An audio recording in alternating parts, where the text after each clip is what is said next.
మరి అది వాళ్ళు కాల్ చేసి కాల్ కూడా రాలేదు. 2 ఫోన్లు. శ్రోతలకు నమస్కారం. మీరు వింటున్నారు రేడియో ఓడం తెలుగు. నేను మీ దేవరాజ్. ప్రముఖ వ్యక్తులతో ఇంటర్వ్యూస్ లో భాగంగా ఈ రోజు మనతో ఉన్నారు సోమశేఖర్ గారు. సోమశేఖర్ గారితో పాటు అనవరం గారు కూడా ఉన్నారు. అనవరం గారు, సోమశేఖర్ గారు, మీ కార్యక్రమానికి స్వాగతం సార్. Thank you. నమస్కారం అండి. అనవరం గారు సోమశేఖర్ గారిని పరిచయం చేసి తర్వాత కార్యక్రమాన్ని నిర్వహించవలసిందిగా కోరుతున్నాం. అనవరం గారు, over to you. Thank you దేవా. కార్యక్రమాన్ని వింటూ కార్యక్రమానికి స్పందిస్తున్న శ్రోతలందరికీ మరొకసారి మీకు మా నమస్కారం. ప్రముఖులతో పరిచయ కార్యక్రమంలో భాగంగా మనతో ఒక ప్రముఖ వ్యక్తి ఉన్నారు, అతిథి. ఉన్నత విద్య ఈ రోజున ఎంఫిల్, పిహెచ్డి, ఎంఏలు చాలా సాధారణంగా అనిపిస్తున్న ఈ రోజుల్లో తో పోలిస్తే ఒక 3-2 దశాబ్దాలు వెనక్కి వెళ్ళి చూస్తే 10వ తరగతి పాస్ కావడమే చాలా కష్టం అనిపించే రోజుల్లో విశ్వవిద్యాలయ విద్య వరకు కొనసాగి ఎల్ఎల్బి, పిహెచ్డి స్థాయికి వెళ్ళిన ఒక ప్రముఖ వ్యక్తిని మేము ముందుకు తీసుకొచ్చాం.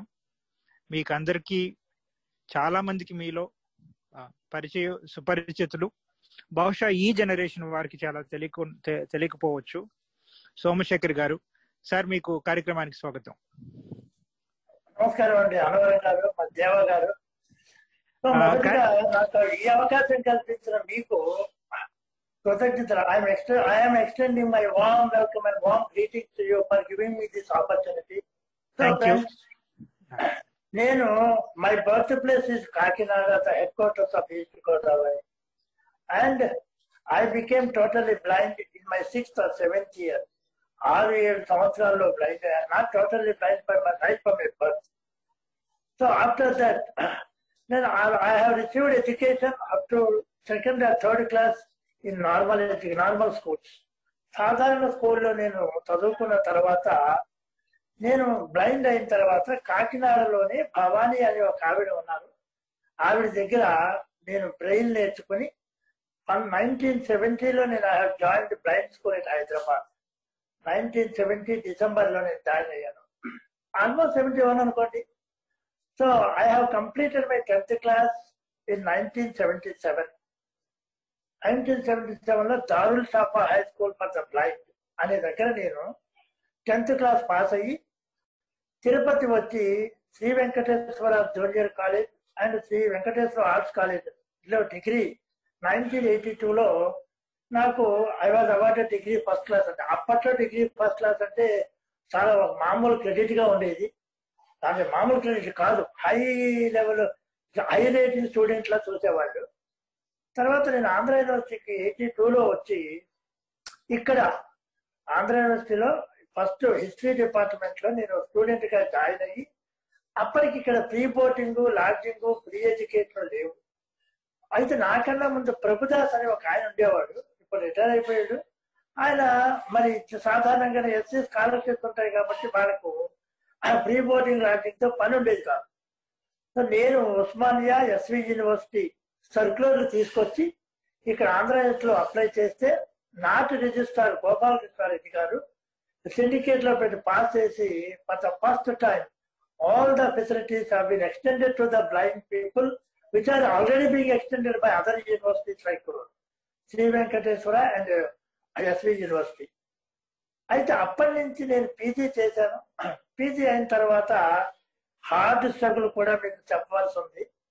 1985లో నేను for the first time I appeared for the lecturer examination conducted by APPSC. I got good marks in the handicapped quota. 2 or 3 persons are there who have competed for the post. 2 lecturer posts, 3 handicapped persons. అంటే 2 పోస్టులు ఉన్నాయి. 3 compete చేశాం. 3లో highest mark వచ్చిన due to some unavoidable reasons I was not selected. ఇంకా అది political reasons కాబట్టి మనం discuss చేయడం మంచిది కాదు. So this is my first denial. First rejection by the society అని అనుకుంటాను. ఈ సమాజం నన్ను మొదటిసారిగా దెబ్బతీస్తే తర్వాత ఖాళీ చేయి ఉండడం ఇష్టం లేక I have joined bachelor of law, BL అంటే ఎల్ఎల్బి. అయితే ముందు నేను ఇంట్రెస్టింగ్ గా జాయిన్ కాలేదు.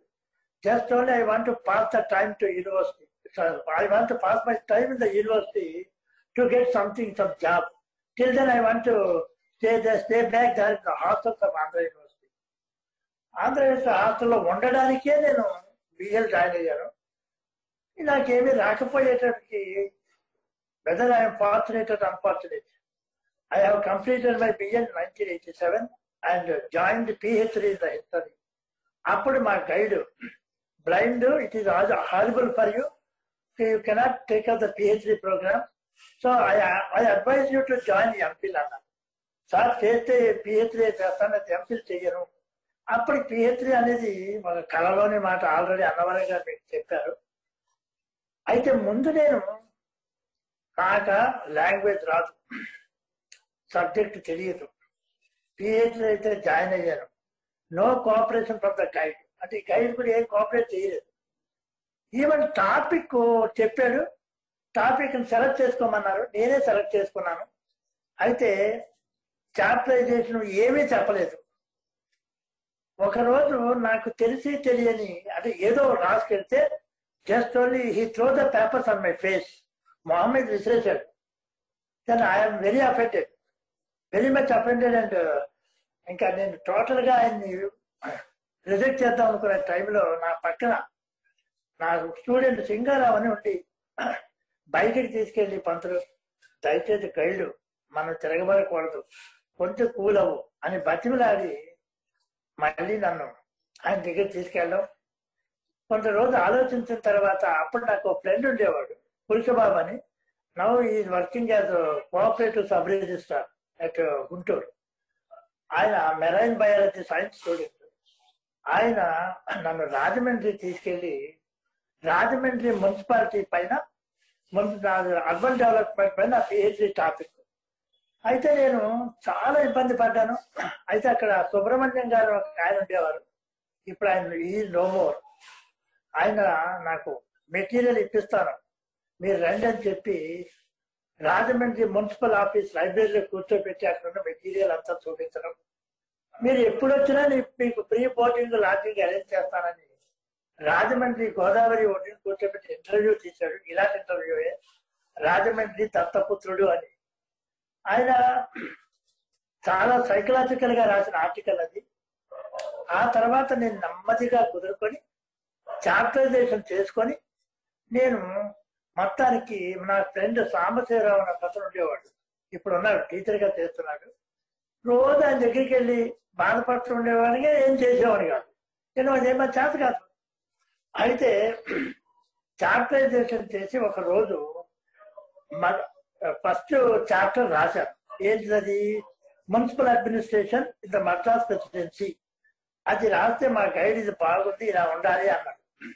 అప్పటి నుంచి రాజమండ్రి వెళ్ళి ఆ మున్సిపల్ ఆఫీస్ లో నేను పూర్తి మెటీరియల్, మా పెద్దనాన్నగారు శ్రీరామూర్తి గారు రిటైర్డ్ ప్రిన్సిపాల్, లాస్ట్ ఇయరే చనిపోయారు. ఆ ముసలాయన నన్ను తీసుకెళ్ళి వెళ్ళి ఎండల్లో వానల్లో మొత్తానికి ఎవ్రీ మంత్ మెటీరియల్ మేము కలెక్ట్ చేసాము.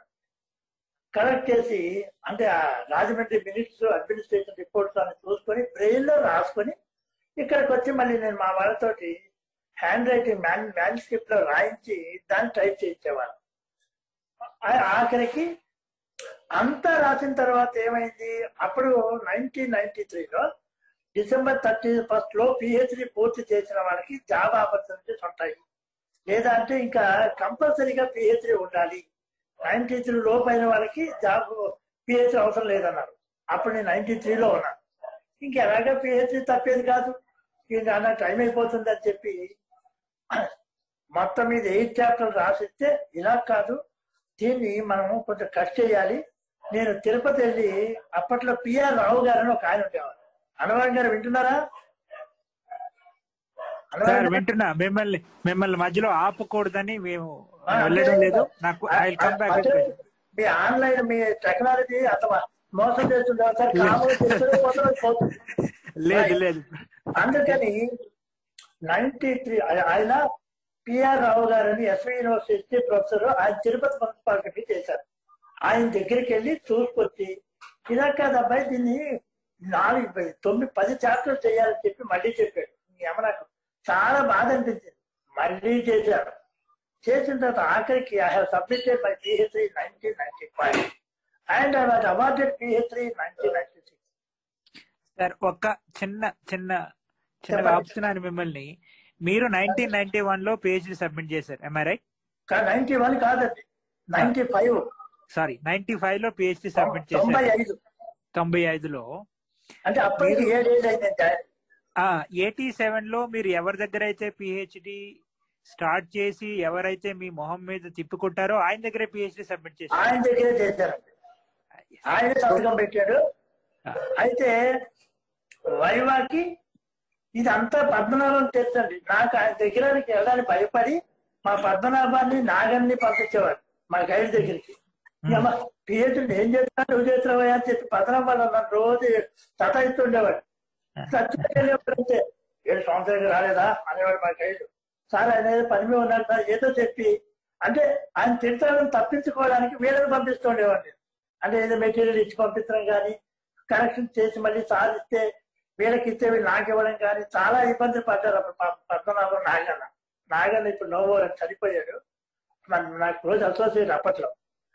అయితే మొత్తానికి వైవాకి బరంపూర్ నుంచి జేకే సామల్ అని ఆయన వచ్చాడు. ఆయన ఇక్కడ సెంట్రల్ యూనివర్సిటీలో PhD చేశాడు. మొత్తానికి ఆయన వైవా పెట్టి అరగంట క్వశ్చన్స్ అన్ని అడిగిన తర్వాత మీరేమని అడుగుతారా అని చెప్పి మా ఇంకా అదర్ మెంబర్స్ అడిగితే అయ్యా ఆయన సత్తా మాకు తెలుసు, we know his caliber, we are not here to ask him questions, just only we want to watch his performance in the viva అని మా మేడం వాళ్ళు అంతా అన్నారు. ఆ వైవాలోనే ఆయన ఒక మాట అన్నాడు, ఇది కూడా పద్మనాభానికి తెలుసు. నేనే ఈ అబ్బాయి కనుక బరంపూర్లో ఉంటే ఈ రోజు నేను ఇతని ఇమ్మీడియట్ గా అసిస్టెంట్ ప్రొఫెసర్ గా తీసుకుని కావాలి బరంపూర్ యూనివర్సిటీలో. ఇలాంటి క్యాండిడేట్స్ అక్కడ చూడలేదు, చాలా ప్రమాణంగా చేశారు మీరు. నేను I don't think that is a blind. నేను వెళ్ళిన తర్వాత నన్ను కూర్చోబెట్టి మా మాస్టర్ నన్ను ముందు ఇంట్రడ్యూస్ చేయకుండా నీకు తెలుసు నేను ఇంట్రడ్యూస్ చేయను, రైట్ వైవాలోనే మీరు కలుసుకోవాల్సింది ఎక్స్టర్నల్. సరే సార్ అన్న. నేను వెళ్ళి కూర్చుంటే వేరే దేవుడు స్కాలర్ అని అడిగాడు ఆయన, మన పరంపూర్ ఆయన. Sir himself is my scholar sir, నా చేయి తెప్పితే ఆయన షేక్ ఇప్పించాడు. Sorry your blind, I'm visually challenging sir అన్నాను. Very good, nice, please sit down అన్నాడు. అంతా అయిపోయిన తర్వాత young man what should I write on my report అని అడిగాడు. యాజ్ యూ లైక్ సార్ అన్నాను. అయిపోయింది PhD ఇచ్చారు. అదే టైంలో నేను ఏపీ నెట్ కూడా అప్పట్లో UGC net AP net conduct చేసేవాడు, హిస్టరీలో నెట్ పాస్ అయ్యాను అదే సంవత్సరం. So in the same year I have completed my PhD and I have completed my net. ఆ టైంకే నేను ఒక హిస్టారికల్ రికార్డ్ ఒకటి ఉంది. 1993లో group 1 for the first time on the basis of the civil services APPSA has accepted the blind candidates to appear for group 1. 93లో నేను group 1 రాశాను. 93లో 93 I am only the person to qualify preliminary. అయితే నాకు ఒక letter వచ్చింది, అయ్యా you have to submit your date of birth certificate, otherwise your candidate for May will not be entertained అని ఒక letter పెట్టి పంపించాడు. ఇమ్మీడియట్ గా I submitted my date of birth certificate. అయితే నాకు ఉమెన్స్ కాలేజీలో సెంటర్ ఇచ్చారు, చాలా బాగా రాశాను. అసలు మామూలు నేను ఎక్స్పెక్ట్ చేయనంత గొప్పగా రాస్తే నేను అప్పటి నుంచే నేను కరోనాకి వెళ్ళిపోయాను. ఐఎమ్ ద గ్రూప్ 1 ఆఫీసర్ అని చెప్పి బాగా అందరికీ డబ్బాలు కొడుతుండేవాడు, మామూలు డబ్బాలు కాదు. అయితే ఎందుకంటే నేను ఏదో చిన్నదైనా కానీ నాకు ఎక్కువ సాటిస్ఫాక్షన్ ఉండేది. అప్పుడు నేను చాలా గ్రేట్ అవుకునేవాడు. కానీ తర్వాత తెలిసింది ఏమో నేను ఎంత పూలో అని. అయితే గ్రూప్ 1 మెయిన్ రాసిన తర్వాత పేపర్లో నా నంబర్ లేదు. I have missed lot, I have mostly disappointed. నేను ఏ డిసప్పాయింట్కి వెళ్ళానంటే స్కాలర్ సార్లో రూమ్ లో తలుపేసుకొని కూర్చున్నాను. మార్నింగ్ 7 నుంచి ఈవినింగ్ 7 వరకు బయటికి రాలా. ఎవరు ఫోన్ చేసినా నేను లేదని చెప్పని మా అంటే ఆ స్కాలర్ సార్లో ఇక్కడ నాకు రూమ్ ఉంది. అప్పుడు PhD అయిపోయినా అది నాగన్న పద్మనాభం వాళ్ళు చేసినా సరే వాళ్ళ పేరుతో రూమ్ ఉండేది. ఆ రూమ్ లో నేనే ఉండేవాడు చాలా కాలం. సీనియర్ కాబట్టి నువ్వే ఉండరా బాబు అని చెప్పి వాళ్ళు పోయేవాడు. అయితే ఎవరు ఫోన్ చేసినా నేను లేదని చెప్పండి అని చెప్పి. అంటే నేను ఎంత డిసప్పాయింట్ అంటే I want to commit suicide అవడం. బ్లైండ్ ఈ అమ్మ నేను గ్రూప్ 1 పాస్ ఎంత ఉత్సాహంగా ఉన్న నెంబర్ లేకుండా చేశారని చెప్పి ఫీల్ అయ్యాను. కానీ 2 months తర్వాత ఒక లెటర్ వచ్చింది నాకు. Your candidature for group for both criminal and main will not be entertain. Present post, you are not eligible to perform the duties covered by present notification. So no correspondence is entertained in your letter. అంటే అప్పుడు మా అన్నవరం లాంటి మేధావులను కలిశారు. ఏంటి దీని సంగతి అని. హైదరాబాద్ తిరిగితే వరకు ఇచ్చాడా, నువ్వు పాస్ అయితేనే అలా రాస్తాడు, నువ్వు ఫెయిల్ అయితే సరదా ఏంటి ప్రతివారికి రిప్లై ఇచ్చుకోవడానికి, కాబట్టి ట్రిబ్యునల్లో కేసు వేసుకోమంటే నేను ఫస్ట్ టైం ట్రిబ్యునల్లో కేసు వేశానండి. సార్ ఒకసారి జస్ట్ శ్రోతల సమాచారం కోసం, ఇది ఏ సంవత్సరంలో జరుగుతోంది ఈ విషయం? ఏదండి? ఇప్పుడు మీరు ట్రిబ్యునల్లో కేసు వేయడం 95 లో వేశానండి. 97 లో జడ్జిమెంట్ వచ్చిందండి. Okay okay. 97 లో జడ్జిమెంట్ వచ్చి, ఆ జడ్జిమెంట్ ఏంటి అంటే హైకోర్టు వాళ్ళు ట్రిబ్యునల్ జడ్జిమెంట్ ఇచ్చింది. ఇమ్మీడియట్ గా అతనికి ఇంటర్వ్యూ పెట్టి పోస్ట్ ఇవ్వండి. He is eligible for the post to be discharge covered by the present notification అని చెప్పి జడ్జిమెంట్ ఇచ్చారంట. అంటే వారు ఏమో తల ఇచ్చారు, ట్రైడ్ అంటే ఎవరు ఏంటి అని ఇచ్చారు. అయితే వాళ్ళు ఏపీఎస్ వాళ్ళు ఆ జడ్జిమెంట్ మీద హైకోర్టులో స్టే తెచ్చుకున్నాడు. ఇది ఒక 1 year జరిగిందండి. ఆఖరికి 99 లో నాకు ఇంటర్వ్యూ పెట్టారు. 93 లో జరిగిన రిక్రూట్మెంట్ ఇంటర్వ్యూ మీకు 99 లో పెట్టాల్సి వచ్చింది. పెట్టారు. అయితే అప్పుడు సుందరవదన గారని బహుశా మీకు తెలియకపోవచ్చు, అదే డిజబిలిటీ కమిషనర్ కోర్టులో కూడా నేను అప్పుడే హైకోర్టులో కేసు జరిగింది, ఈయన కూడా కేసు పెడితే ఆయన మార్క్స్ తెప్పించాడు. అంటే కమిషనర్ కోర్టు హోదాలో in the capacity of judge marks from APSC అండి. మార్క్స్ చూసి ఇదేంటండి, అవుట్ ఆఫ్ 900 672 మార్క్స్ ఉన్నాయని ఆయనే చెప్పాడు. అవుట్ ఆఫ్ 900 672 దాదాపు టాప్ ర్యాంక్ లో. కరెక్ట్. అయితే మరి సూపర్ ఎలిమెంట్ ఏదేదో అన్నాడు. నాకు సరే అవన్నీ ఇక్కడ డిస్కస్ చేయడం కరెక్ట్ కాదు. సో మొత్తానికి ఇంటర్వ్యూ పెట్టిన తర్వాత మళ్ళా నాకు లెటర్ రాశారు. ఏది ఇన్ని మార్క్స్ ఉండి కూడా you are not up to the performance, so you are not selected for the post అని చెప్పి లెటర్ పెట్టారు. 99 ఇంటర్వ్యూ అయిన తర్వాత 2000 లో పెట్టి ఇచ్చారు నా లెటర్. నేను 2000 జనవరిలో వచ్చింది. నేను మళ్ళా కోర్టుకి వెళ్ళాను. అది అలా ఉంటూ ఉండగా మరి నేనే ఇక్కడ coming back to my education career అండి. ఇది జరుగుతూ ఉండగానే ఆంధ్రలో నేను 1995 లో పిహెచ్డి నెట్ అయిపోయేది చెప్పాను. తర్వాత నాకు అప్పుడు మా వీసీ గారు నన్ను టీచింగ్ అసిస్టెంట్ గా అపాయింట్ చేశారు ఆంధ్ర యూనివర్సిటీలో. I got an opportunity to teach the PG classes in 1997 అండి. 1997 మేలో ఇచ్చారు. So I have continued for 1 year అండి. అయితే అప్పుడు 1998 లో మళ్ళీ అందరికి రెన్యువల్ చేసి నా ఒక్కడికి రెన్యువల్ చేయలేదండి. నేను మళ్ళీ అప్పుడు నాతో పాటు ఎక్కువగా ఉండేది ఉదయశ్రీ అని మీకు తెలుసు, మన టైప్ అయ్యి కొట్టింది ఇక్కడ కాన్ఫరెన్స్ పెట్టినప్పుడు. ఆమె తోటి హైదరాబాద్ లో తిరగని గది లేదు. మేము అప్పుడు అక్బర్ బాగ్ లో ఒక అతను ఉండేవాడు, దాస్ అని లాయర్, ఆయన కేసు వేశాడు. అరే అందరికీ రెన్యువల్ చేశారు, నా ఒక్కడికి చేయలేదు, what is wrong with me. అయితే చిన్న పొరపాటు జరిగింది. ఏంటి, నాకు ఎక్కువ క్లాసులు ఇవ్వమని స్టూడెంట్స్ మా హెడ్ డిమాండ్ చేశారు సోమశేఖర్ గారికి. అంటే ఆయన ఒక క్లాసే చెప్తున్నాడు, sir we request you to at least allow 2 classes for him because he is a good lecturer అని వాళ్ళ హెడ్ తో అన్నాం.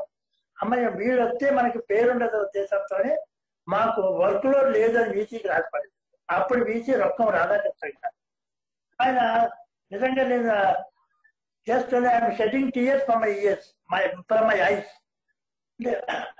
కానీ మరి నన్ను ఏం చేయమంటావయ్యా, నా స్థితిలో నువ్వు ఉంటే ఏం చేస్తావు, వర్క్ లోడ్ లేదని డైరెక్ట్ గా ఎట్లా వస్తే నేనేమో చేయగలను. సరే సార్ అని చెప్పి simply by folding my hands I return from VC chamber. అయితే అది లాస్ అయిపోయింది. గ్రూప్ 1 ఇలా ఉంది, ఇంకా ఏం చేయాలో అర్థం కాక I have continue my education అండి. మాస్టర్ ఆఫ్ లాలో కాన్స్టిట్యూషనల్ లాలో ఆంధ్రప్రదేశ్ లా కాలేజ్లో జాయిన్ అయ్యాను ఎంఎల్. దాంట్లో 99 లో అది కంప్లీట్ చేశాను. ఇవన్నీ జరుగుతుండగానే బిఎల్ అయిపోయింది, పిహెచ్డి అయిపోయింది. ఈ డిసప్పాయింట్మెంట్ జరుగుతుండగా ఎడ్యుకేషన్ కంటిన్యూ చేసి master of Lalo gold medal వచ్చింది నాకు. 2000 కాన్వకేషన్ లో రంగరాజన్ గవర్నర్ గారు నాకు గోల్డ్ మెడల్ ఇచ్చారు లాలో. Receive gold medal from Andhra university. అదే సంవత్సరంలో నేను నెట్ స్లెట్ కూడా యూజీసీ నెట్, ఏపీ స్లెట్ కూడా లాలో పాస్ అయ్యాను. 1999 డిసెంబర్ లో స్లెట్ పాస్ అయ్యాను. 2000 లో నెట్ సర్టిఫికేట్ వచ్చింది, యూజీసీ నెట్. సో లాలో ఇప్పుడు నాకు ML gold medal, net slate. Still I'm waiting for the job. జీవితం అయిపోతుంది, ఏం చేయాలో అర్థం కాలేదు. ఈలోగా మా మేడమ్స్ కొంతమంది, ఒరే బాబు లాలో పిహెచ్డి జాయిన్ అయితే బాగుంటుంది, ఖాళీగా ఉన్నాక జాయిన్ అయిపోని చెప్పి herself got application for me apply చేశారు లా పిహెచ్డి. రెండో పిహెచ్డికి అప్లై చేశారు. మొదటి పిహెచ్డి మీది చరిత్రలో, హిస్టరీలో అయిపోయింది. అవునండి. రెండో 2001 లో జాయిన్ అయ్యారండి సెకండ్ పిహెచ్డి లాలో. అంటే అయితే అప్పటికైతే నాకు నెట్ సెట్ ఉన్నాయి కాబట్టి నేను పిహెచ్డి డైరెక్ట్ గా సీట్ ఇచ్చేసాను. 2003 లో సబ్మిట్ చేశాను, విత్ ఇన్ 2 years. అంటే అప్పటికే ఎక్స్పీరియన్స్ వచ్చేసింది. So I submitted my thesis in 2003 in law. అంటే థీసిస్ మీరు 2 సంవత్సరాలు 2003 కల్లా థీసిస్ సబ్మిట్ చేశారు. అవునండి. 2001లో జాయిన్ అయ్యి 2003లో సబ్మిట్ చేశారు. అంటే ఒరిజినల్ గా 2 years లాకి ప్రిస్క్రైబ్డ్ పీరియడ్. ఎక్స్టెన్షన్ కావాలని ఇస్తారు, కానీ నాకు అవసరం లేకపోయింది. అది కూడా నా టాపిక్ గవర్నర్ ఏ జ్యురిడికల్ స్టడీ లాలో. ఓకే. సో ఇప్పుడు నేను మా పద్మనాభం వీళ్ళందరూ డిగ్రీ కాలేజీ లెక్చరర్ ఎగ్జామ్ రాశాం. నాకు 2004 లో ఆ లెక్చరర్ ఉద్యోగం, అంటే అప్పటికి లాస్ట్, ఇంకా నాకు ఏజ్ బార్ అయిపోయే లాస్ట్ ఇయర్ అది. Fortunately I got the opportunity to become lecturer in the government degree college in 2004 అండి. అప్లై చేసి అదే లెక్చరర్ గా జాయిన్ అయ్యాను. 2006లో నాకు లా పిహెచ్డి ఇచ్చారు ఆంధ్ర యూనివర్సిటీ వాళ్ళు, 2006లో. అయితే ఈలాగా ఏమైంది, మన రాజశేఖర్ రెడ్డి గారు అక్కడ మన ఆంధ్ర విశాఖపట్నంలో Damodaram Sanjivayya national law university పెట్టారు, నేషనల్ లా స్కూల్. అవును, అప్పట్లో అక్కడ బీసీగా మా గురువు గారే ఉండేవారు, సత్యనారాయణ గారని. మరి ఒరే బాబు LLD doctor of laws join అవుతావా అంటే, నేను మా ఉదయశ్రీ పిహెచ్డి, నేనేమో ఎల్ఎల్డి జాయిన్ అయ్యేవాడు. అంటే అది ఫీజు చాలా ఎక్కువ. సరే మేము జాయిన్ అయిన తర్వాత మా గురువు గారి టైంలోనే నేను సబ్మిట్ చేయాల్సింది ఎల్ఎల్డి. అంటే మేము అసలు ఎల్ఎల్డి జాయిన్ అయ్యేటప్పుడు ఇంటర్వ్యూలో ఒక పాండా గారని ప్రొఫెసర్ పాండా, ఆయన ఇంటర్నేషనల్ లా ప్రొఫెసర్, ఆయన నన్ను పిలిచి, ఒరే బాబు ఏంటిది టాపిక్, 20 ఏళ్ళు చేద్దాం అనుకుంటున్నావు, నేనేం ఛాలెంజెస్ వెళ్ళిపోతా లా అని పెడితే చాలా ఛాలెంజెస్ ఉంటాయి. అంటే నువ్వు అది అసలు ఏం చేద్దాం అనుకుంటావు, ఎన్ని వాల్యూమ్స్ రాద్దాం అనుకుంటున్నావు నువ్వు, ఇది కాదు, సింప్లిఫై చేసి ఇంకో టాపిక్ చేయాలి. అప్పుడు human values constitution and embodiment of human values అంటే ఇది వెరీ గుడ్, ఈ టాపిక్ బాగుంది, ఇది చేసుకోమన్నా. మళ్ళీ ఎల్ఎల్డి డాక్టర్ ఆఫ్ లాస్ 2009లో జాయిన్ అయ్యారు. కానీ అప్పటి వైస్ ఛాన్సలర్, నేను పేరు కూడా చెప్తున్నాను, ఆయన బహిరంగంగానే విమర్శ చేస్తూ చెప్తున్నాను, భగవత్ కుమార్ అని వీసీ ఉండేవాడు. కనీసం ఇంత అపాయింట్మెంట్ ఇచ్చేవాడు కాదు, కలవడిచ్చేవాడు కాదు. థీసిస్ రాస్తే వాడు ఏం చేసేవాడు, వాల్యుయేషన్ పంపించేటప్పుడు ఇది మీరు వాల్యూ చేయకండి, చేసిన బ్యాడ్ అని రాయండి అని చెప్పి లెటర్ రాసి పంపించేవాడు ఎగ్జామ్ రాసి. అంత దుర్మార్గంగా జరిగింది. ఆఖరికి నాకు ఎవ్వరికి ఇవ్వలేదు. ఆ తర్వాత మా టీచరే లా కాలేజీ ప్రొఫెసర్ కేశవరావు గారు బీసీ అయ్యారు. ఏమయ్యా అంత ఎందుకు చేశారు, ఇలాగా అంత గొడవ ఎందుకైంది సార్, ఇలా చేసేస్తారని గట్టిగా తిరుగుకున్నాను. ఒరే బాబు అయిపోయిన గొడవ అయిపోయింది, నీకు డిగ్రీ కావాలా గొడవ కావాలా, మళ్ళీ పరీక్ష చెయ్యి, సబ్మిట్ చెయ్యి అంటే. మళ్ళీ ఆయన అంటే కేశవరావు గారి కన్నా ముందు రాజు గారిని ఉండేవారు. ఆయన టైంలో నేను ఎల్ఎల్డి, మాతో పాటు ఉదయశ్రీ ఈమె పిహెచ్డి, అలాగే ఇంకొంతమంది పిహెచ్డి సబ్మిట్ చేశారు. ఎవరు, భగవత్ కుమార్ వెళ్ళిన తర్వాత మాత్రమే. అయితే నా థీసిస్ ఆఖరి 2018లో నాకు ఎల్ఎల్డి ఇచ్చారు. 2018 సంవత్సరం సెప్టెంబర్ లో నాకు డాక్టర్ ఆఫ్ లాస్ డిగ్రీ కూడా ఇచ్చారు. అంటే హైయెస్ట్ డిగ్రీ ఇన్ ఇండియా అండి లాలో. పిహెచ్డి అయిపోయింది, నెట్ స్లెట్ అయిపోయింది. అయితే ఈరోజు నేనేం చేశాను, ఆంధ్ర యూనివర్సిటీ వాళ్ళు ప్రొఫెసర్ పోస్ట్ చేశారు, అనౌన్స్ చేశారు, నోటిఫికేషన్ ఇచ్చారు 2017లో ప్రొఫెసర్ హిస్టరీ డిపార్ట్మెంట్ లో. అప్లై చేశాను. అప్లై చేసి ఇంటర్వ్యూకి వెళ్ళాను. మరి అంటే నా పేరు సెలక్షన్ లిస్ట్ లో ఉందని, ఎందుకంటే selection list is not made public. అంటే some people have approach the high court and they applied stay. అది 2 ఏళ్ల నుంచి స్టే అలాగే ఉంది. ప్రొఫెసర్ పోస్ట్ కోసం మేము కోర్టు చుట్టూ తిరుగుతూనే ఉన్నాం. లైఫ్ చివరి దశకు వచ్చింది కానీ ఇంకా కోర్టు నుంచి జడ్జిమెంట్ మాత్రం రాలేదు. అది వస్తుంది, వచ్చే వరకు నేను బతుకుంటానని కూడా చెప్పలేదు. సో ఇప్పటికీ నేను లెక్చరర్ గా చేస్తూ కాలం గడుపుతోంది. అయితే ఈ మధ్య కాలంలోనే ఒక 1 వీక్ బ్యాక్ నాకు ఆంధ్ర వాళ్ళు గైడ్షిప్ కూడా ఇచ్చారు. అంటే I'm allowed to guide the PhD scholars those who are pursuing their PhD in the Department of History. 1 week బ్యాకే వచ్చిందండి ఆ గైడ్షిప్ అపాయింట్మెంట్ లెటర్.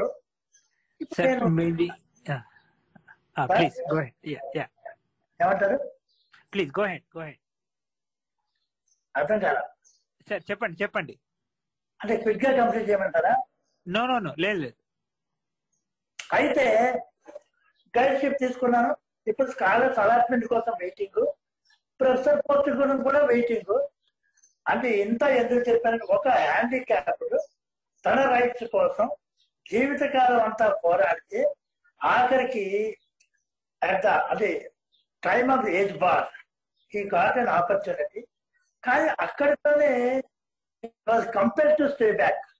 అది చాలా దారుణమైన విషయం. ఒక బ్లాక్ అది ఇటువంటి డినయలు, ఇటువంటి హార్డ్ లైఫ్ బహుశా అందరూ అనుకోవచ్చు. నేనైతే మాత్రం చాలా ఘోరంగా అనుభవించాను.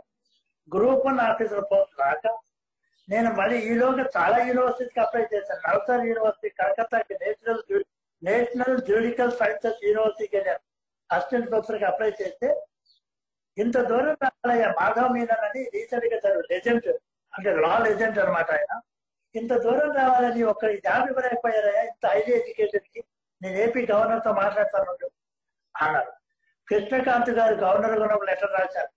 అప్పుడు ఏమీ జరగలేదు. ఒక లెటర్ కాదు, ఒక దరిద్రం కాదు. ఆఖరికి మరి ఏం జరిగిందో లైఫ్ అంతా పోరాటంతో సాగింది. ఇది నా ఎడ్యుకేషన్ టోటల్ కెరియర్. మీరు అక్కడే నేను చిన్న ప్రశ్న అడగాలనుకుని పాజ్ చేశాను. ఇంత సుదీర్ఘ జీవితాన్ని మీరు చాలా క్లుప్తంగా చెప్పారు. జీవితంలో, ఈ సుదీర్ఘ జీవితంలో ఎక్కువ పార్ట్ బాగా మిమ్మల్ని ఆక్యుపై చేసింది ఈ కోర్టు వ్యవహారాలే. అంటే 1993 నుంచి 2018 వచ్చినా కూడా అప్పటికి కూడా మీరు చెప్పినట్టు ఇంకా కోర్టుల్లోనే వ్యవహారాలు నడుస్తున్నాయి. ఇంత జరిగిన తర్వాత మీకు ఎప్పుడన్నా విసుగనిపించిందా? అంటే ఇంత పోరాడుతూ ఉన్నాము, 93 అంటే ఆల్మోస్ట్ 30 సంవత్సరాలు, ఇంత పోరాడాల్సిన అవసరం. అన్నవరం వేసిన క్వశ్చన్ నన్ను ఒక విలేకరి తమిళ చెప్పండి ప్లీజ్, పర్వాలేదు. నేను ఒక విలేకరు, ఒక రిపోర్టర్, హిందూ రిపోర్టర్ నన్ను అడిగాడు. నా సర్టిఫికెట్స్ అన్ని ముందేశారు, గోల్డ్ మెడల్ చూపించారు. సార్, ఇంత హైలీ ఎడ్యుకేటెడ్, ఇంత ఫ్లూయెంట్ గా మాట్లాడి ఇంత సబ్జెక్ట్ ఉన్న వాళ్ళు మరి జీవితంలో సమాజం దెబ్బతీస్తుందని ఎప్పుడూ మీరు బాధపడ్డారా అంటే, చాలా సంతోషించిన రోజులు లేవు, బాధపడడానికి రోజులు ఉన్నాయి. కానీ ఆఖరికి నేను డిప్రెషన్ లోకి వెళ్ళిన రోజు డిప్రెషన్ లోకి వెళ్ళి చాలా రోజులు నేను సభ్య సమాజం దూరంగా ఉన్న రోజులు కూడా ఉన్నాయి. కానీ సూసైడ్ అనేది చాలా సింపుల్ అనుకుని, అంటే జీవితంలో పర్సనల్ ప్రాబ్లమ్స్ కూడా చాలా ఉన్నాయి, ఘోరంగా ఫేస్ చేయడం, నాకంటూ ఏమీ లేకపోవడం, ఎక్కడెక్కడో ఉండటం, వాళ్ళతో వాళ్ళ ఇబ్బందులు క్రియేట్, అంటే వాళ్ళ వల్ల నా వల్ల వాళ్ళకి కావచ్చు, వాళ్ళ వల్ల నాకు ఇబ్బందులు క్రియేట్ అవ్వడం, ఇవి కూడా జాబ్ రాకపోవడం. ఇక చిన్న ఒక ఉదాహరణ చెప్పాలి. అంటే తర్వాత బ్లైండ్ వాళ్ళు తెలుసుకోవాల్సిన విషయం, నా ఫాలోయర్స్, అఫ్కోర్స్ నా బ్రదర్స్, నా సిస్టర్స్, వీళ్ళు డెఫినెట్ గా they should have a look on the life of A visually challenge who face a lot in the society. అదేంటంటే, నేను నల్సార్ యూనివర్సిటీ హైదరాబాద్కి ఇంటర్వ్యూకి వెళ్ళాను. ఆయన అడిగినవన్నీ ఆన్సర్ చేశాను. కానీ అక్కడ రిజిస్ట్రార్ గారు వాళ్ళ క్యాండిడేట్ ఎవరో బీసీ నన్ను సపోర్ట్ చేశాడు. ఈయన హ్యాండిక్యాప్డ్ మనకు అవసరం, ఈ సబ్జెక్ట్ కూడా బ్రహ్మాండంగా ఉంది, ఎస్ ఈ can lead the legal field, law field అని అన్నాడని తెలిసింది. కానీ నాకు ఇంటికి వచ్చేసాక హైదరాబాద్ నుంచి జాబ్ రాలేదు అని తెలిసింది. నిజంగా I was so much offended. ఆ రోజంతా నేను ఇంట్లో కదలకుండా బయటకు వెళ్ళలేదు. అంటే కాలు పెడితే డిసప్పాయింట్మెంటే అని చెప్పి వెళ్ళడానికి కూడా భయపడే పరిస్థితిలో నేను ఐ వాజ్ పుష్డ్ బ్యాక్ అన్నమాట బై ద సొసైటీ. మరి రివెంజ్ తీసుకోలేకపోయాను. కాబట్టి సొసైటీలో ఇప్పటికి కూడా నాకు ఒక పేరు ఉందండి. నాకేమీ చేత కాదు, just I'm not able to talk, I'm not able to lead the society. ఒక వరస్ట్ ఫెలో, ఏది కూడా డీల్ చేయలేడు అని అంటే మోస్ట్ ప్రాబబ్లీ అలా మాకైతే అనిపించలేదు. ఎందుకంటే మీరు లీడ్ చేయలేరు, మాట్లాడలేరు అనుకున్నప్పుడు ఇన్ని రోజులు ఎన్ని కేసులు, ఫర్ ఎగ్జాంపుల్ మీరు గ్రూప్ 1 ఆఫీసర్ కేసు ఒకటి తీసుకోండి, మీరు 93 నుంచి 99 వరకు ఆల్మోస్ట్ 2000 వరకు పోరాడుతూనే ఉన్నారు. అంటే మీరు వదిలేయలేదు ఎక్కడ. సరే, సమాజానికి మనం లీడ్ చేయడం అంటే ఒక్కొక్కరికి ఒక్కొక్క డెఫినేషన్స్. నాయకత్వం అనేది రోడ్ల మీద తిరిగితేనే నాయకత్వం అనే వాళ్ళు కొంతమంది ఉన్నారు. బట్ మీ జీవితంలో మాకు అలా అనిపించలేదు ఎక్కడ. బట్ అందుకే నేను ప్రశ్న ఇందాక అడిగేది, మీరు ఇంత జరుగుతున్నప్పుడు మీరు ఒక రకంగా చెప్పాలంటే ఒక ఎస్టాబ్లిష్మెంట్ తో పోరాడుతున్నారు. రాష్ట్రం కానివ్వండి, యూనివర్సిటీ కానివ్వండి, లేకపోతే మీ లా కాలేజెస్ కానివ్వండి. ఈ ఎస్టాబ్లిష్మెంట్స్ తో మీరు చేసిన ఈ పోరాటంలో ఒక లా స్టూడెంట్ గా మీకు యాజ్ అ నెగ్లెక్టెడ్ పర్సన్ మీకేమనిపించింది? అంటే జనరల్ గా ఈ కోర్ట్స్ లేకపోతే ఈ కమిషనర్లు ఇవన్నీ ఉన్నాయి కదా, మనం ఇంత చేస్తున్నాము, అయినప్పటికి కూడా ఎందుకు ఎక్కడో ఒక తీరని లోటు కదా. ఈ మీకు 1993 నుంచి ఇప్పటి వరకు ఎక్కడైనా మార్పు అనిపించిందా? లేకపోతే మీరు ఫస్ట్ కేసు వేసినప్పుడు ఉన్న పరిస్థితి ఇప్పుడే అలాగే ఉందనిపిస్తుందా?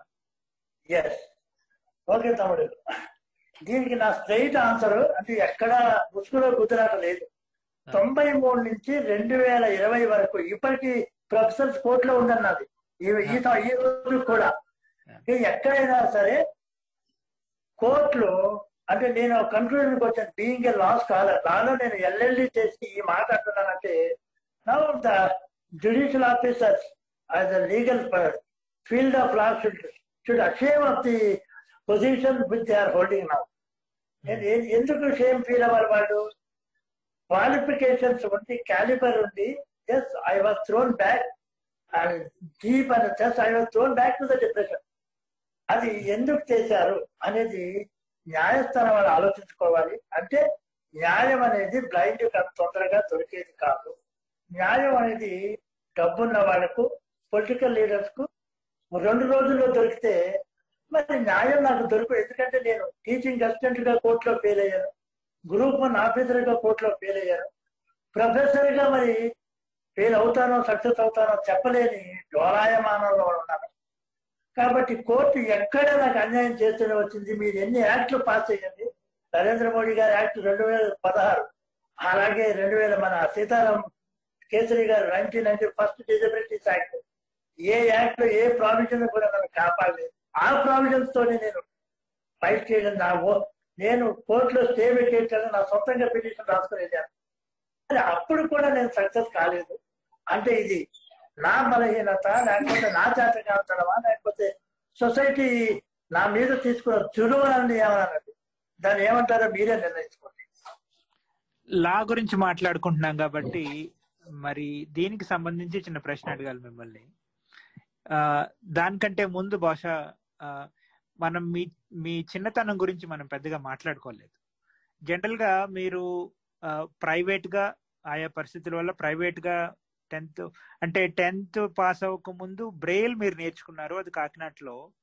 కానీ సడన్ గా తర్వాత మన 1977కి వచ్చేసరికి మీరు హైదరాబాద్ లో ఉన్నారు. 1971 లో నేను బ్లైండ్ స్కూల్లో జాయిన్ అయ్యానండి. 7 ఏళ్ళు బ్లైండ్ స్కూల్లో చదివాను. 7 ఏళ్ళు చదివి అప్పట్లో స్కూల్ పరిస్థితులు ఎలా ఉండేయంటే, నేను స్కూల్లో జాయిన్ అయినప్పుడు టీచర్ చీఫ్ మినిస్టర్ వారు కాసు బ్రహ్మానంద రెడ్డి, తర్వాత పివి నరసింహారావు. అప్పట్లో మరి మాకు ఫుడ్ కింద పర్ ఏ మంత్ 30 రూపీస్ ఇచ్చేవారు. Per a month 30 rupees have been granted for the blind to provide food and shelter to be shelter in the hostel. హాస్టల్లో food shelter కోసం each candidate was being given 30 rupees per a month. 30 రూపాయలు ఇచ్చేవాళ్ళు. తర్వాత దాన్ని 40 రూపాయలకి పెంచారండి. అంతే అక్కడ అన్నం కొద్దిగా పెట్టేవాళ్ళు. అప్పుడు మేము మన గ్రోయింగ్ ఏజ్ మాకు సరిపోయేది కాదు. మేము పోయి పెద్ద ఎత్తున ఉద్యమాలు చేస్తే బ్రహ్మానంద రెడ్డి గారు 40 రూపాయలు చేశారు. స్కూల్లో ఆ 40 రూపాయలతో మాకు కూర, మీరు హైదరాబాద్ లో పప్పు అంటారు, మేము పప్పు చారు అంటాం. అప్పుడు వాట్ ఎవర్ బేబీ ఫుడ్ అంటే అక్కడ అని అప్పట్లో ఫుల్ ఫుడ్ అనేవాళ్ళు. ఈ ఫుడ్ పెట్టేవాళ్ళు ఈ 2 ఐటమ్స్ తోటి. తర్వాత బుక్ అలవెన్స్ అని చెప్పి ట్రావెలింగ్ ఛార్జెస్, బుక్ అలవెన్స్. నాది కాకినాడ కాబట్టి మాది దూరం కాబట్టి 40 రూపాయలు చాటుకి ఇచ్చేవాళ్ళు. 45 రూపాయలేమో బుక్స్ కని ఇచ్చేవాళ్ళు. దీంతో కానీ వండర్ఫుల్ టీచర్స్. మరి ఇప్పుడు నేను I can't find such kind of teachers నా. ఒకవేళ నేను డెవలప్ అయ్యాను అనుకుంటే డెవలప్ అవ్వడం తప్పనుకోండి, నేను డెవలప్ కాలేదు. నాకు అంత నాలెడ్జ్ ఎందుకంటే నేను అనుకునే చేయలేదు కాబట్టి, చేయలేకపోయాను కాబట్టి నేను I consider myself as total illiterate. అంటే అక్షర జ్ఞానం ఉన్న ఇల్లిటరేట్ నేను. అయితే అప్పట్లో ఈ బుక్ అలవెన్స్ ఈ డబ్బుతోనే కాలం గడిచిన టీచర్లు చాలా బాగా చెప్పేవాడు. ఉదాహరణకు సారీ మిమ్మల్ని మధ్యలో కట్ చేస్తున్నాను అనుకోవద్దు. అయితే ఎందుకంటే నేను మర్చిపోతానేమో అని, మీరు 1970s గురించి మాట్లాడుతూ ఉద్యమాల గురించి ప్రస్తావించారు. ఉద్యమం అంటే 1970s దీనికి కూడా మీకు కూడా కాస్త సంబంధం. ఎందుకంటే మీరు ఒక లీగల్ యాక్టివిస్ట్ గా బాగా మిమ్మల్ని మీకు దానికి రిలేట్ చేసుకుంటారేమో అన్న ఉద్దేశం. 1970s హైదరాబాద్ ఉద్యమానికి ఒక చేయూత నాగభూషణం గారు అప్పట్లో హైకోర్టులో ప్రాక్టీస్ చేసేవారు. ఇది మా ప్రముఖులతో పరిచయ కార్యక్రమంలో 1970 చరిత్రకు సంబంధించి అందరినీ అడుగుతున్నాము. మరి ఆయన టైంలో జరిగిన ఉద్యమాల గురించి మీకు ఏమైనా, ఎందుకంటే అప్పటికి మీరు ఇంకా 10వ తరగతిలోనే ఉన్నారు, మీరు ఇంకా చిన్నపిల్లాడు అయి ఉంటారు, కొంత అనుభవం ఏమన్నా ఉందా మీ దానిపైన? తప్పకుండా అండి. నాగభూషణం సార్ తోటి మేము 1976-77 పెద్ద ఉద్యమం చేశాము. ఎక్కడ స్కూల్ మొత్తం వెళ్ళి director of public instructions campus లోనే 5 రోజులు ఉన్నాం, అక్కడే విచారణ చేసుకొని. ఈ ఉద్యమానికి సపోర్ట్ చేసింది నాగభూషణరావు గారు. రోజు రాత్రి మేము అంటే సమోసాలు ఏదో తిని పెడుతుండేవాళ్ళు. అక్కడే కూర్చొని మేము ఉద్యమాలు చేస్తూ ఉండేవాళ్ళం. ఈ డైరెక్టర్ వాళ్ళు వచ్చేవాళ్ళు, చూసిపోయేవాళ్ళు, ఏది చెప్పేవాళ్ళు కాదు. ఒకసారి ఒక డైరెక్టర్ వచ్చి నాన్ సెన్స్, అసలు ఈ గుడ్డోడికి పని పడలేదు, ఈ అమ్మాయికి తినిపెట్టి అడగదని తిట్టుకుంటూ పోతే మనం తిడతామని చెప్పిన పడగారు కారు చుట్టూ మోగి ఆయన కారు స్టార్ట్ అవుతుంటే మా వాళ్ళు కారు మోగితే వాడు అద్దం పీకి డోర్ పీకితే ఆఖరికి వాడు దిగి పోలీసు లాఠీ చార్జ్ ఆర్డర్ ఇచ్చారు. పోలీసు లాఠీ చార్జ్ నాగభూషణరావు గారు వచ్చి నా పిల్లలు వీళ్ళు అంత తిండి సరిపోక తిండి లేక రోడ్డు మీద కూర్చుంటే వాళ్ళు కొడతారు మీరు అని చెప్పి వాళ్ళని కోర్టులో ఎప్పటికీ లాగుతారంటే వాళ్ళు సారీ చెప్పేసి పోలీసులు వెళ్ళిపోయి పోతూ వాళ్ళే మాకు సమోసాలు ఇప్పించిపోయారు. ఒక నైట్ అంటే 5 రోజుల్లో ఒక నైట్ ఇది. ఇక నాగభూషణరావు గారు రోజు రాత్రి వచ్చి మాతో మీటింగ్ పెట్టేవాడు. అందులో నేను కూడా ఒక మెంబర్. రే నువ్వు బ్రహ్మాండంగా చదువుతావురా, నువ్వు ఫ్యూచర్ లో లా చదువురా, నేను వెళ్ళిపోయినా మా వారసులు మా రైతులు ఉంటారా, మా సోమశేఖర్ గారు లా చదువుతాడు అంటే సార్ మీ ఇన్స్పిరేషన్ సార్. అయితే యాక్చువల్ గా నాకు లా చదవాలని లేదు, నాకు తెలియదు కూడా. అప్పుడు నేను 10th క్లాస్ లో ఉన్నాను, 9th క్లాస్ అనుకుంటాను. మాకు ఈ వెంకటరాముడు వీళ్ళే అప్పుడు మా నాయకులు. 5 రోజులు బయట ఉంటే ఆఖరికి లాస్ట్ రోజు ఒక ఆఫీసరు నాకు నేను మర్చిపోయాను, ఆ డైరెక్టరే వచ్చి అయ్యా మీ సమస్యలు పరిష్కరిస్తున్నాను, ఇగో రాసిస్తున్నాను, మీకు ఫుడ్ అలవెన్స్ పెంచుతాను, మీకు ఫెసిలిటీస్ పెంచుతాను, ఇన్ని రోజులు మీరు బాధపడినందుకు సారీ చెప్తున్నాను, ఇక మేము తప్పే చేశామని ఒప్పుకొని ఆఖరికి లాస్ట్ రోజు వాళ్ళే మమ్మల్ని బస్సులో స్కూల్కి మళ్ళీ పంపించారు. ఇది భారీ ఉద్యమం అప్పట్లో. నాగభూషణరావు గారు లాస్ట్ రోజు వచ్చి సార్ రోజు 5 రోజులు మాకు స్ట్రైక్ లో క్లాస్ తీసుకున్నారు, ఇక రేపటి నుంచి రారా సార్ అంటే, ఒరే బాబు స్కూల్కి వస్తాను బాబు, నీ క్లాస్ తీసుకుంటే వస్తాను అని నాగభూషణరావు గారు బాగా ఎంకరేజ్ చేసి ఆ స్ట్రైక్ లో అప్పట్లో ఆయన 5,000 రూపాయలు ఖర్చు పెట్టారంటే అది మామూలు విషయం కాదు. 1977 లో మమ్మల్ని లీడ్ చేసి తర్వాత మధ్యలో ఒకసారి నేను కలిశాను. అది ఏదో సందర్భంగా సార్ నన్ను గుర్తుపట్టారా అని అడిగాను ఇంటర్లో డిగ్రీలో. అరే బాబు నేను గుర్తున్నారా, నాకు మీరు ఎప్పుడు గుర్తుంటావు అని ఎంకరేజ్ చేస్తూ ఆయన లైఫ్ స్టోరీ కూడా మాకు ఒక ఇన్స్పిరేషన్ గా తీసుకునేవాళ్ళం. కానీ బ్లైండ్ లో అప్పట్లో నేను నా దృష్టిలో గ్రేట్ పర్సనాలిటీ ఎవరైనా నాగభూషణరావు గారు కోర్టు లాయర్ గా, మరి అప్పుడే ఢిల్లీలో కూడా సుప్రీంకోర్టులో కూడా ఫైట్ చేశారని చెప్తారు. కానీ మేము చిన్నతనం కాబట్టి మేము ఆయన్ని క్యాచ్ చేయలేకపోయాము. అది ఒక ఫెయిల్యూర్ అని నేను అనుకుంటాను. చిన్న ప్రశ్న, ఎందుకంటే అటు హైదరాబాద్ గురించి ఇటు విశాఖపట్నం గురించి తెలిసిన వ్యక్తుల్లో నాకు తెలిసి మీరు ముఖ్యులు. ఎందుకంటే హైదరాబాద్ లో చదువుకున్న వాళ్ళు అక్కడక్కడే సెటిల్ అవ్వడం జరిగింది. కానీ మీరు హైదరాబాద్ లో చదువుకున్నారు, కానీ మిగిలిన జీవితం అంతా విశాఖపట్నంలో గడిపారు. క్లుప్తంగా మిమ్మల్ని ప్రశ్న ఒక సూటిగా అడగాలంటే హైదరాబాద్ కి విశాఖపట్నంకి ఉన్న పెద్ద తేడా ఏంటి? అంటే ఒక బ్లైండ్ కల్చర్ కానివ్వండి, బ్లైండ్ ఎడ్యుకేషన్ కానివ్వండి, యాక్టివిజం కానివ్వండి, మీ దృష్టిలో ఈ రెండు సిటీలకు ఉన్న పెద్ద తేడా ఏంటంటారు?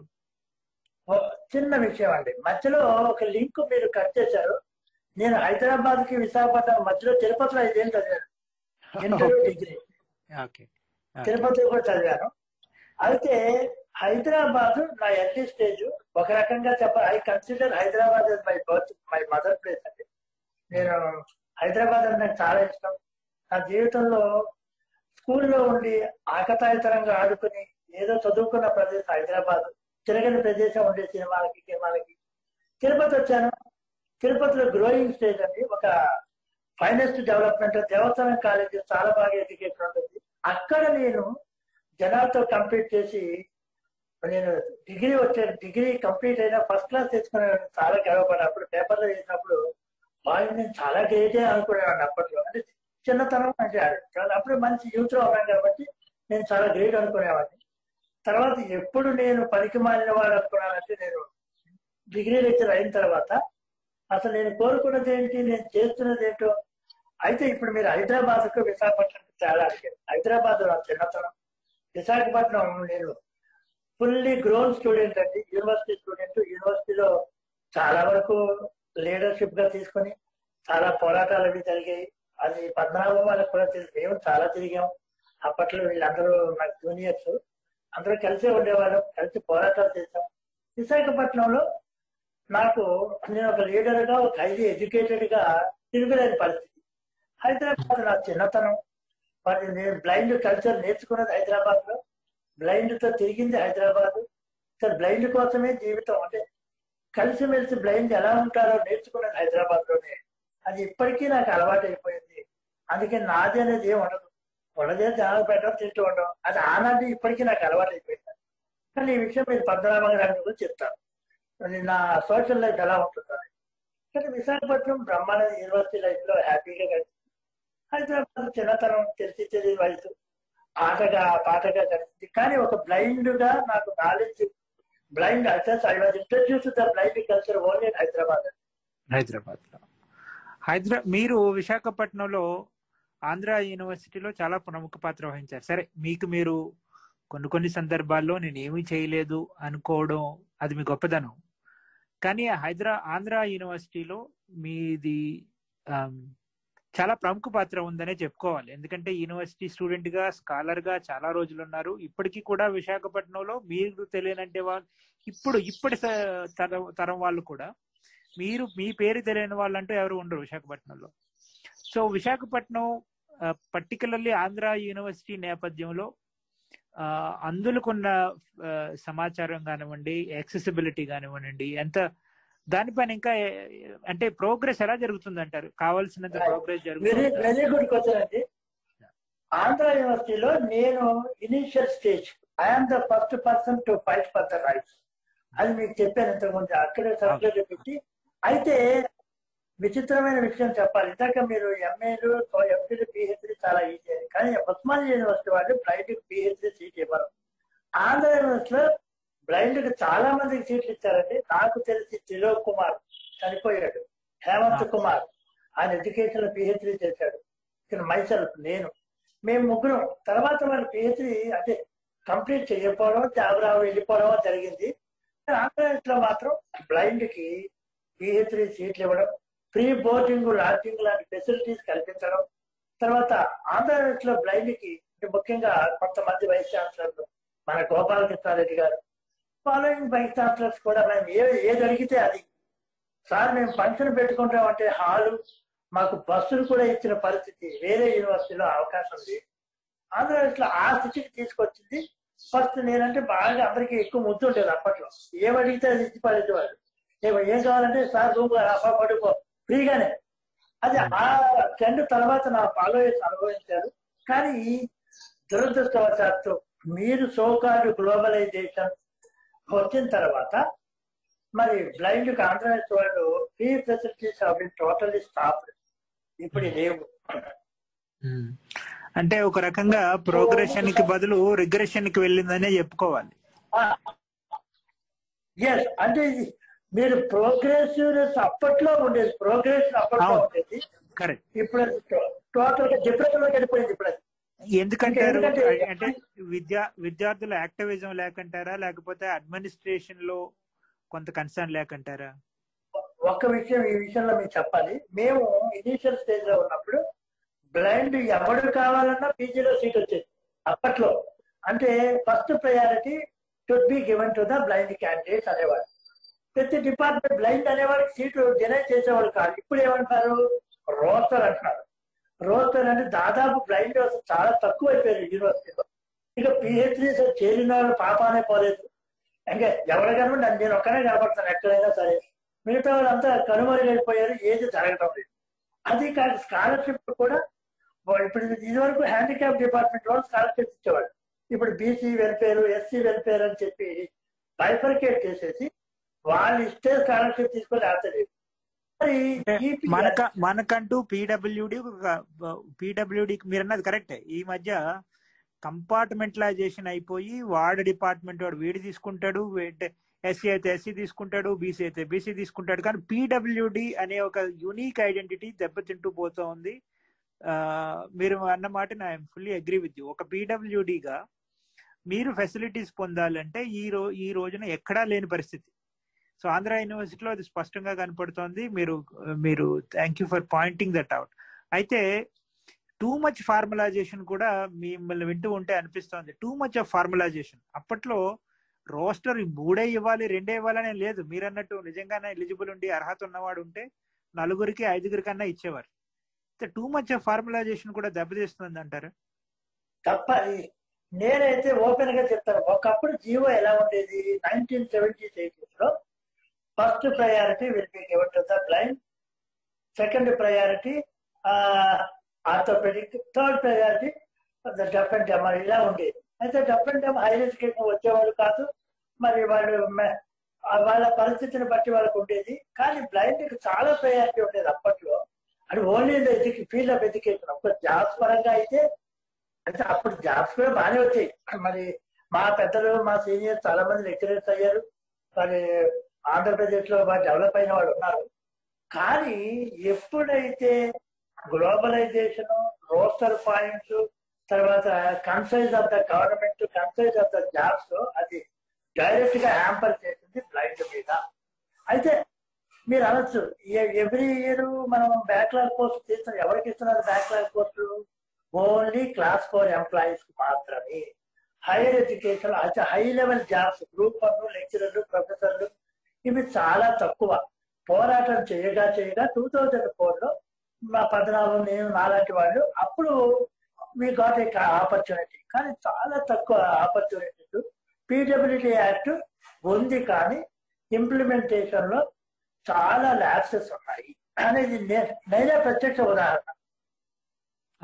మీరు చెప్పారు పీడబ్ల్యూడీ యాక్ట్ కానివ్వండి, ఆర్పీడబ్ల్యూడీ యాక్ట్ కానివ్వండి, ప్రొవిజన్స్ ఒకటి, ఇంప్లిమెంటేషన్ మరొకటి జరుగుతుంది.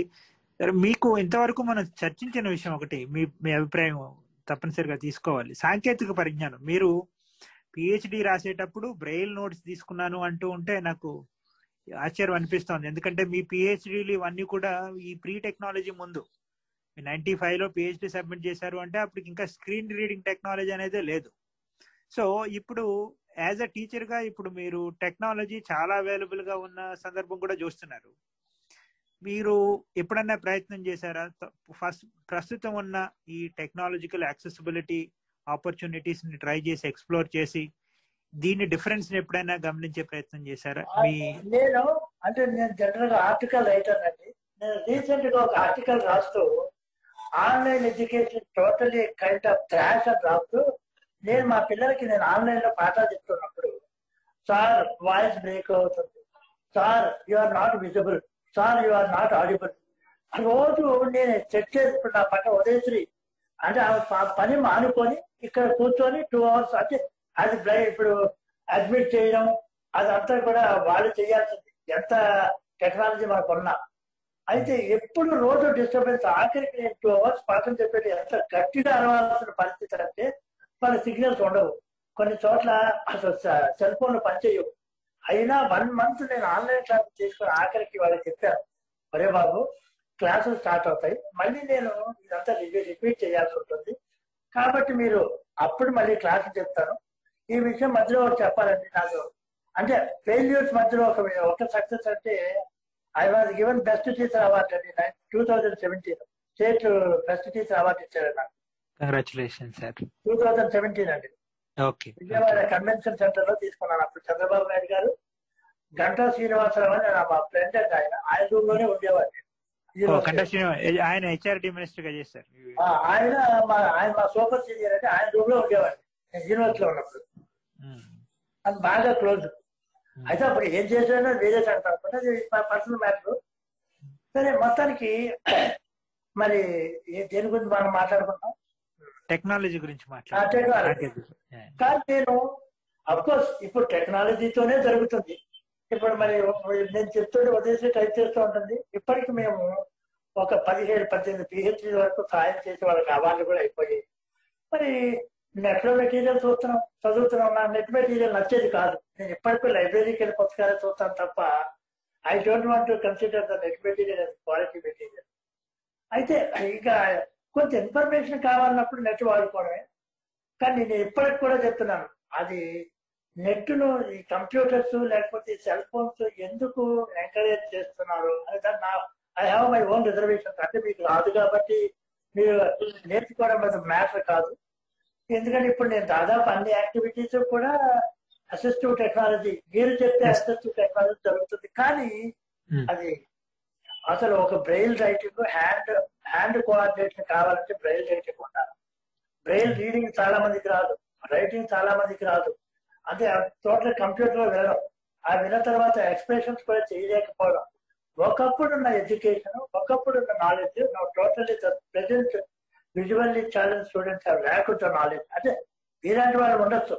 ఇవాళ స్కూల్స్ లోకి వెళ్తే మాత్రం మరి ఆ రోజున్న ఎడ్యుకేషన్ ఈ రోజు లేదు. ఈవెన్ మన ప్రైవేట్ స్కూల్సే కాదు, టెక్నాలజీ పెరుగుతున్న కొద్దీ totally students are just only they are passing the time to the enjoyment on assistive technology.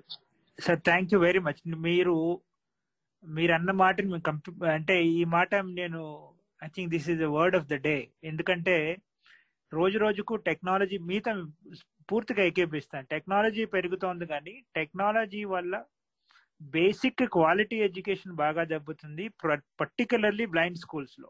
ఇంతకు ముందు బ్రెయిల్ లో మీరు అన్నట్టు కంప్యూటర్ లో చదువుకున్న వాడికి ఆర్టికులేషన్ వేరే అన్ని ఆర్టికులేట్ చేస్తాడు, కానీ చదువుకున్నది మాత్రం ఆర్టికులేట్ చేయలేడు. కారణం ఏమిటంటే మీరు అన్నారు చూసారా, మీరు కరెక్ట్ గా పాయింట్అవుట్ చేశారు, hand coordination, hand brain coordination అనేది ఉండడం లేదు. వినడం వేరు, చదవడం వేరు. మరి అంటే మీకు రిగ్రెట్స్ లేవు అంటే ఈ టెక్నాలజీ వచ్చింది, టెక్నాలజీ లేనప్పుడే నేను చేశాను. టెక్నాలజీ ఒక రకంగా చెప్పాలంటే టెక్నాలజీ అనేది ఓన్లీ ఒక సప్లిమెంట్ అంటారు మీరు టెక్నాలజీలో. గ్రేట్. సో మీరు చాలా సుదీర్ఘమైన చరిత్ర, మీరు చాలా క్లుప్తంగా చెప్పారు. నాకు పెద్దగా ప్రశ్నలు అడిగే అవసరం కల్పించలేదు. ఈ ఇంటర్వ్యూ కార్యక్రమాన్ని వి రియలీ ఎంజాయ్. అండ్ చివరిగా ఒక సుమారు 2-3 తరాలు చూసిన వ్యక్తిగా 70 నుంచి మీరు 77లో 10th పాస్ అయ్యారు, ఇప్పుడు 2020, ఆల్మోస్ట్ 4 దశాబ్దాల ఈ సుదీర్ఘ జీవితంలో చూసిన తరాలు మారుతూ ఉన్నాయి. ప్రస్తుతం సాంకేతిక పరిజ్ఞానం బాగా ఉంది, కానీ కావలసిన జ్ఞానం ఉండడం లేదు. సరే, ఇప్పట్లో అలా అని ఇప్పట్లో ఉన్న వాళ్ళందరినీ మనం తక్కువ చేసి చూడడం లేదు. మరి ఈ మొత్తం చూసిన తర్వాత తరాల వారికి మీరు ఇవ్వాలనుకున్న సలహా ఏంటి? ఓకే అండి, ఇది నా బాధ్యత అదే సీనియర్ కమ్యూనిటీ మెంబర్ గా మీరు లాస్ట్ గా నాది ఒకటే ఒక మెసేజ్ అనుకోండి, లేకపోతే ఒక వార్నింగ్ అనుకోండి. కానీ బ్లైండ్ ఒక 4 పాయింట్ల మీద దే షుడ్ వర్క్ హార్డ్ అండి. జాబ్ చేసేటప్పుడు they should prove there capacity the officers as employee. వాళ్ళ బదులు వేరే వారు పెట్టేసి వీళ్ళు ఎంజాయ్ చేయడం కరెక్ట్ కాదు. దయచేసి క్యాలిబర్ ఇంప్రూవ్ చేసుకొని మీరే పని చేయాలి. నెంబర్ 2, టీచింగ్ ఫీల్డ్ లో బ్లైండ్ వేస్ట్, వీళ్ళు చెప్పలేరు అని కర్ణాటక వాళ్ళు ఏకంగా బ్లైండ్ తీసి పడేశారు. అది పెద్ద మూవ్మెంట్ అయింది అప్పట్లో. కానీ ఆంధ్రప్రదేశ్ లో బెస్ట్ టీచర్స్ బ్లైండ్ చాలా మంది ఉన్నారు. ఇవాళ నేను I can mesmerise my students. మీరు పద్మనాభన్ అడగండి, నా దగ్గర చాలా మంది స్టూడెంట్స్ ఉంటారు. ఏ డౌట్ అయినా సరే రాత్రి అయిన వాళ్ళు అన్నీ అడుగుతారు. ఆ లెవెల్లో అంటే నేనేదో పీకేసానని కాదు, మిగతా నా అనుచరులు లేకపోతే నా తమ్ముళ్ళు, మా సోదరి వాళ్ళు క్యాలిబర్ ప్రూవ్ చేసుకొని బ్లైండ్ కి జాబ్ ఇవ్వడం మంచిదే. కానీ వీళ్ళకి జాబ్ ఇవ్వడం వేస్ట్ అనే భావన నుంచి బ్లైండే కరెక్ట్ గా చేయగలుగుతారనే భావనకి మీరు గవర్నమెంట్ ని సమాజాన్ని తీసుకురాగలగాలి. మూడోది ఏంటంటే ఇంటర్నల్ పాలిటిక్స్. బ్లైండ్ కి ఇంటెలిజెన్స్ ఎక్కువ కాదు, ఇంటర్నల్ పాలిటిక్స్ ఎక్కువ అంటారు. మరి నేను ఆ పాలిటిక్స్ లో చాలా వరకు వెళ్ళి చాలా ఉద్యమాలు, చాలా లీడర్షిప్ చాలా జరిగింది. ఇంటర్నల్ పాలిటిక్స్ సహేతుకంగా చేయండి, ప్రజల కోసం చేయండి, మిగతా తోటి బ్లైండ్ కోసం చేయండి. అది మీ కెపాసిటీని బ్లైండ్కి ఉపయోగించండి, పాలిటిక్స్ ని, మీ క్యాలిబర్ ని. ఎందుకంటే నేను గతం నుంచి పోరాడుతూ వచ్చాను. అన్నవరం గారు మిగతా సభ్య సమాజం గమనించాలి. అసెంబ్లీలో కానీ పార్లమెంట్ లో కానీ మరి as per the quota the visually challenged people should be elected as councillors or as legislative councillors or the legislative assembly member or the member of parliament, either Rajya Sabha or Lok Sabha.